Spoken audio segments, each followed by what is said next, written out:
y'all. It is Paula with Hillbilly Orchids. Welcome back to my channel.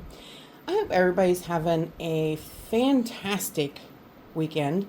Well, the weekend's over now, so it'll be a week coming. So hopefully you'll have a great week.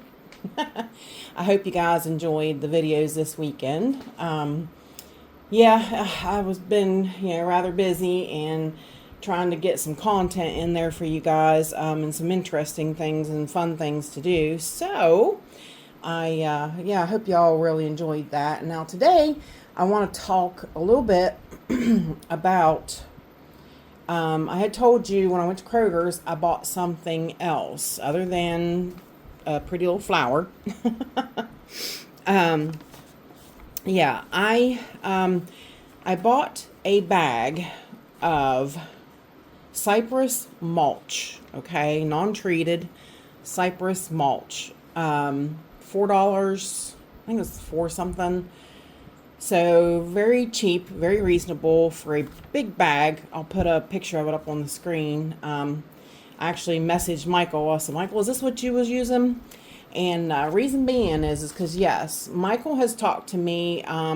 He said it wasn't the same brand, but he got his at Lowe's too, or Home Depot, I can't remember. But he said it's similar and it's the same, it's the right stuff. So he had told me a while back, he said, I got a bag of that Cypress mulch like Stephen Van Kampen-Lewis started using. And he said, I don't know what it is, but my plants have went nuts in it. So I'm like, okay, interesting. When things like this, when you talk orchid talk amongst all your friends in the orchid communities, interesting talk like that comes up. So it prompts your interest and you start listening. You just really put your ear out there and you're like, okay, tell me more. So he said, I decided to try it, and of course it worked really well. And of course Stephen Van Kampen-Lewis is using it, and he says it works very well. So I'm like, okay.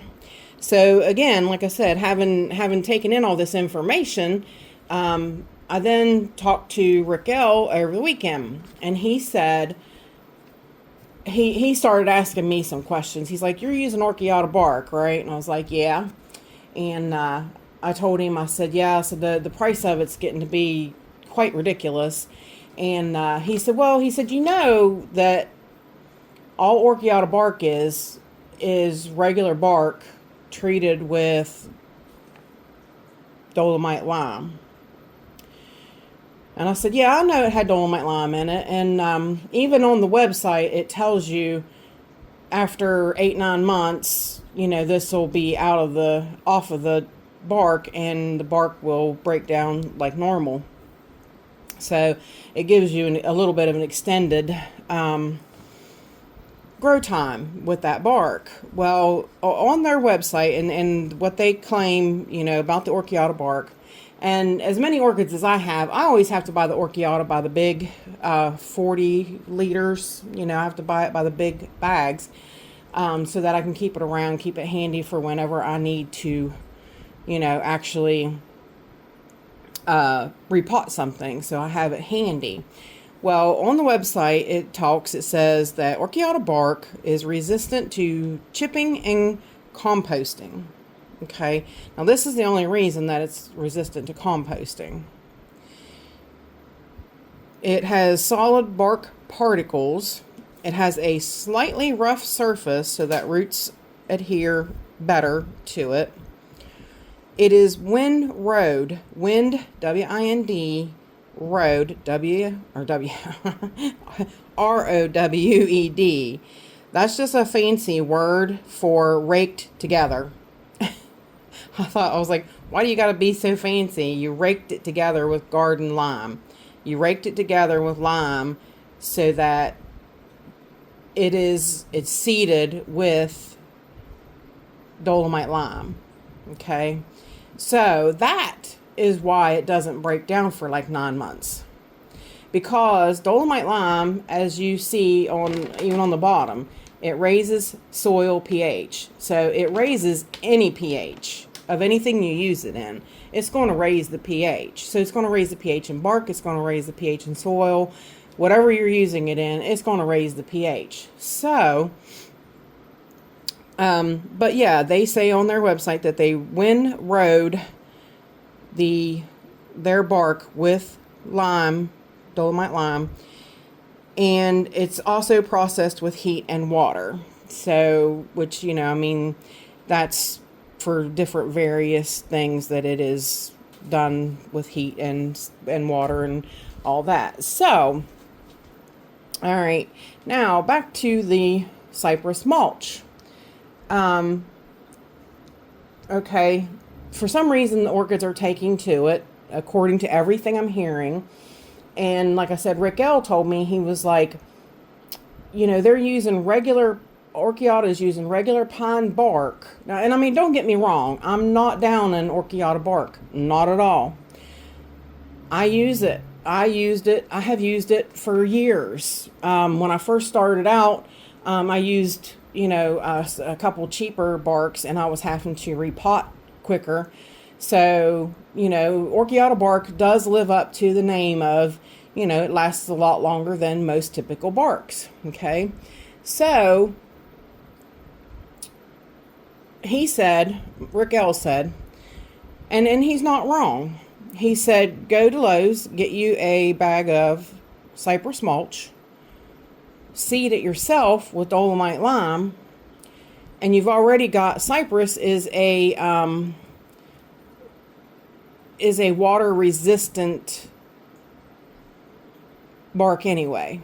So cypress is water resistant to begin with. So you've already got something that's water resistant, and it's rough. Of course it's rough. Look at it. Even the smaller pieces of it. It is rough. So your orchid roots are going to adhere to it.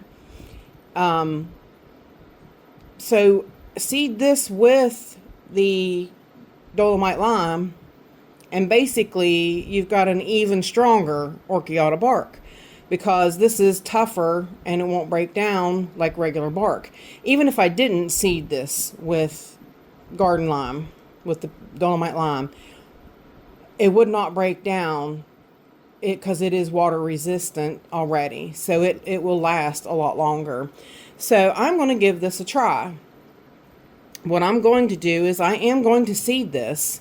You know, I spent $4 on a huge, like three times probably what a bag of Orchiata bark is, for $4. And I got garden lime, which I've had this garden lime forever. It's $4 a bag. I can't remember for sure, but it's not very expensive. So right there I've got like a bunch of bark that I can use, that I'll be using this bark forever. You know, like it's going to last me so long. But I am going to give it a try. Like I said, this is new to me. I wanted to give this a whirl. Like I said, everybody's talking about it. You know, you got 3 people right there, 3 very, great orchid growers and orchid people saying, hey, buzz, buzz, buzz, listen, cypress mulch, cypress mulch, cypress mulch. So, yeah, I'm going to give it a go. I'm going to go ahead and seed it with the dolomite lime because, 1, it will keep the pH up and it will make it last even longer. 2, it's calcium and magnesium already there for your orchids, which is perfect. It's absolutely, hands down phenomenal for the plant.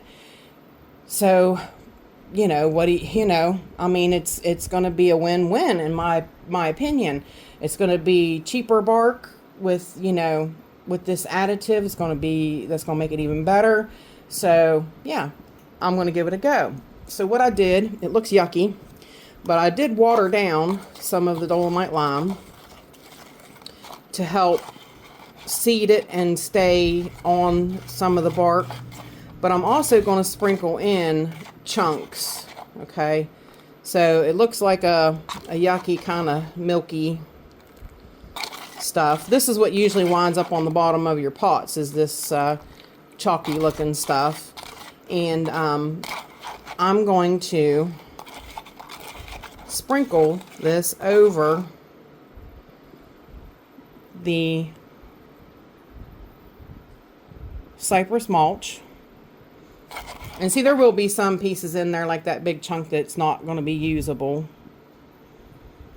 So this will adhere to the bark and dry on it. Okay. So that's a plus. And then I'll have some dry pieces. Let me move little cutie patootie here out of the way. That's what I've been calling her, little cutie patootie. Move her out of the way so we can get to stirring this up a little bit. Yeah, see, of course, you know, large pieces like this I'm not going to be able to use. I mean, I could if I have a pot that it winds up being, you know, big drain holes in the bottom or something. You can lay it across the very bottom of a pot. But, you know, for the most part, most of this is this, you know, chunky looking bark. So I'm trying to figure out who I'm going to. I want to do a plant from each genus. Like, you know, I'd like to do a Cattleya in it. I'd like to do a fowl in it. You know, see how different ones react to it. That would be really nice.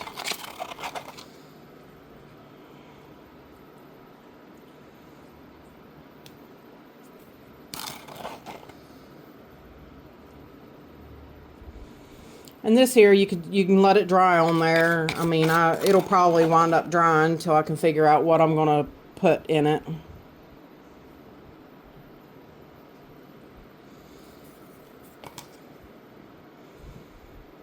All right, there's that.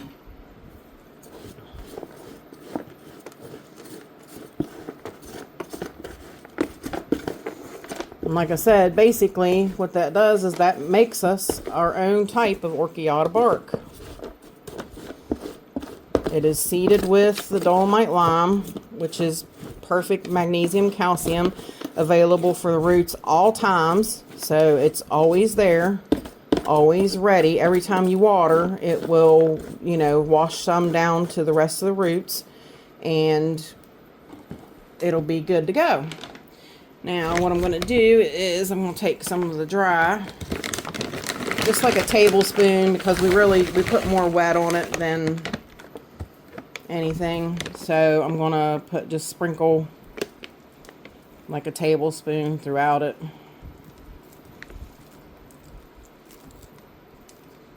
Maybe not quite a whole tablespoon. Just enough that I can see that, you know, there's a decent amount in there.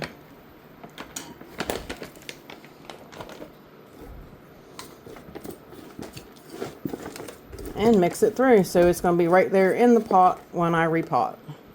So there you go. That is going to be my new bark I'm going to try out. So I am thinking, trying to think of who I want to put in it. I really am. I am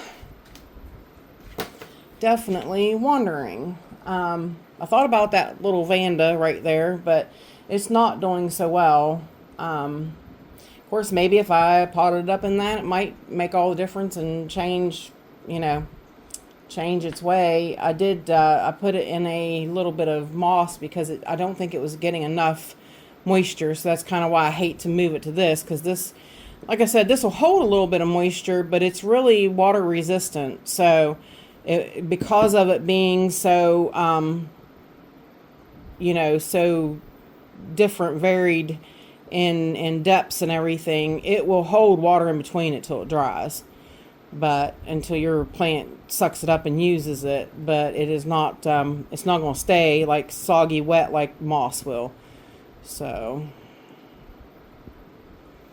yeah, I think it turned out pretty daggone good.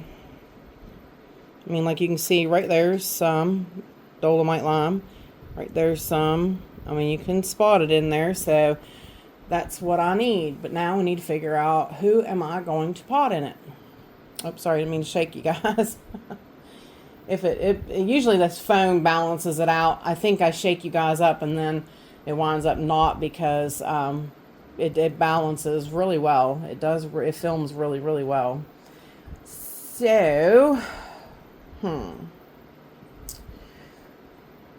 let's see.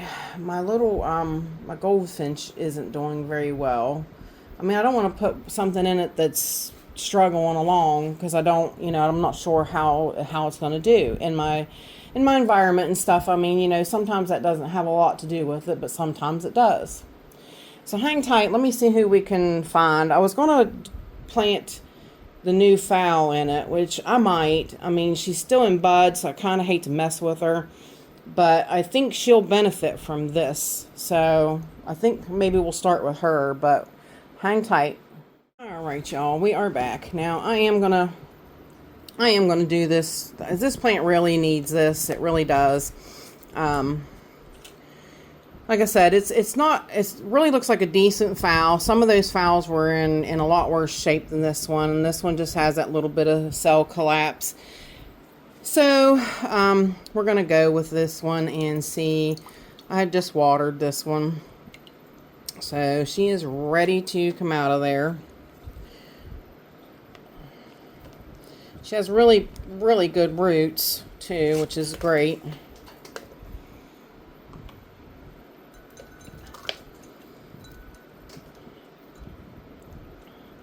And as I feared, she has a plug.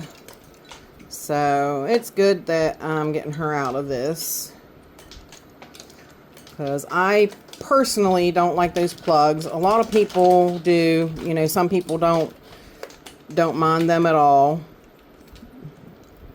I do. I don't care for them. I don't like them on my plants. I think they do better with me knowing what I have them in. I like knowing that I know what they're in.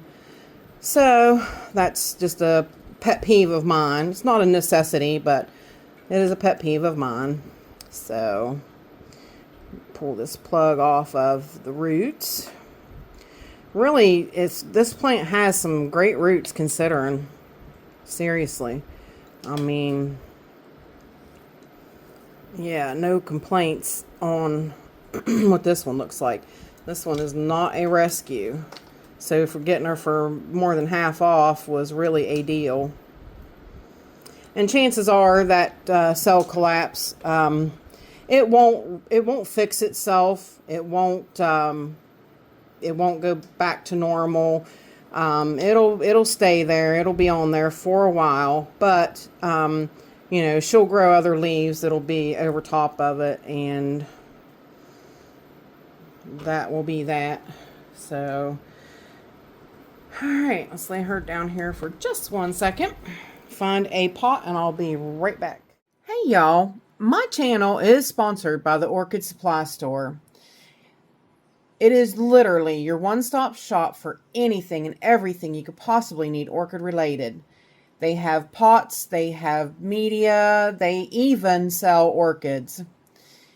Use my name, code Hillbilly, in the code section for a 12% viewers discount. They also do free shipping in the US.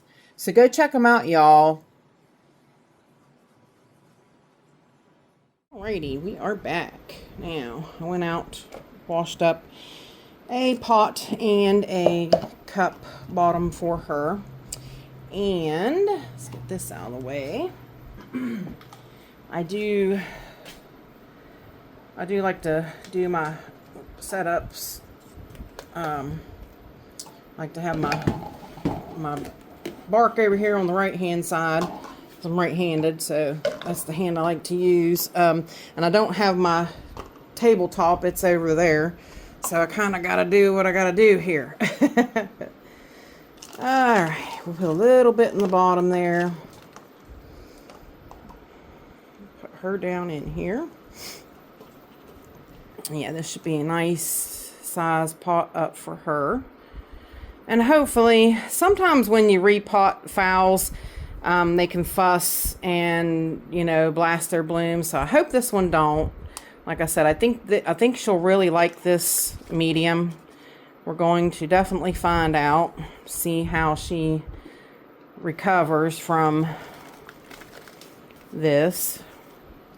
Or see if she don't skip a beat. I think she probably won't. I think she won't skip a beat. I don't think she'll sulk at all. I think she'll really like this. It winds up staying real airy, which is good. That was something else that me and Rick was talking about. I hope maybe he'll do a video on it eventually. I think he said he was. But, you know, people get hung up on media. And really, orchids don't even need media. You know, how many people have you seen actually take a plant and stick it in a pot with, you know, just nothing. Just stick it in a pot. You know, I've seen William Green do it, you know, and they don't really need media. They climb on trees.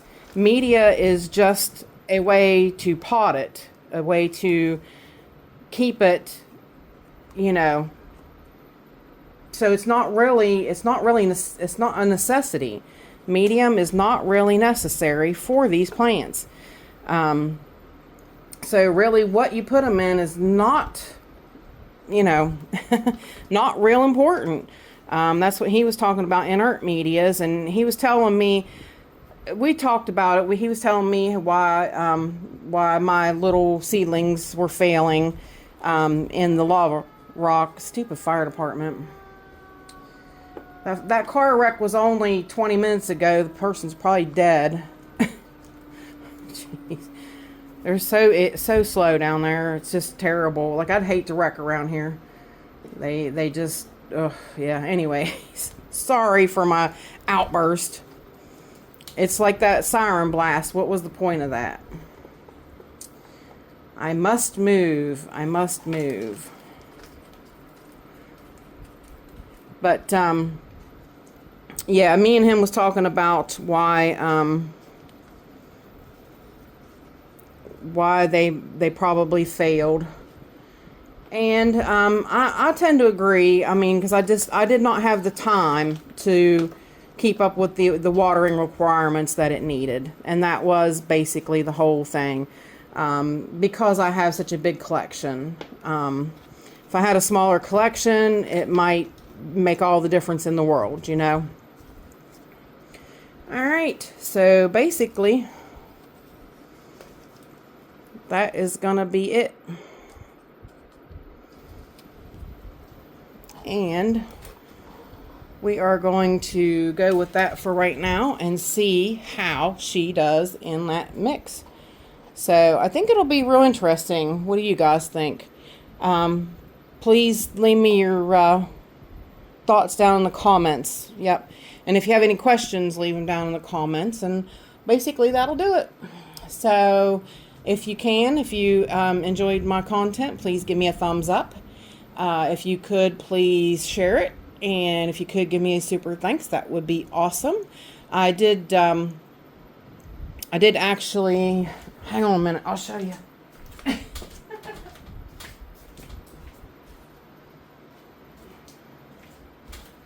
Another couple things I bought at Lowe's.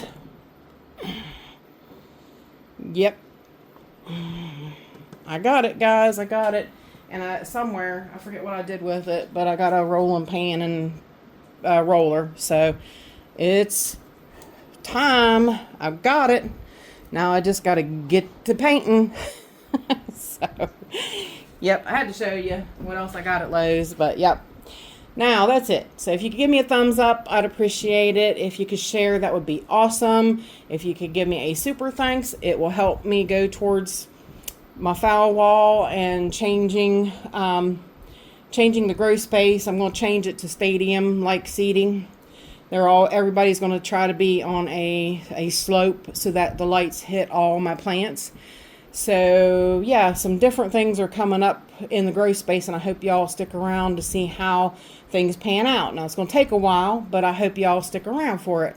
Now, with that said, I appreciate each and every one of you beautiful, wonderful people stopping by and hanging out with me, and bye for now, y'all. Till we meet again.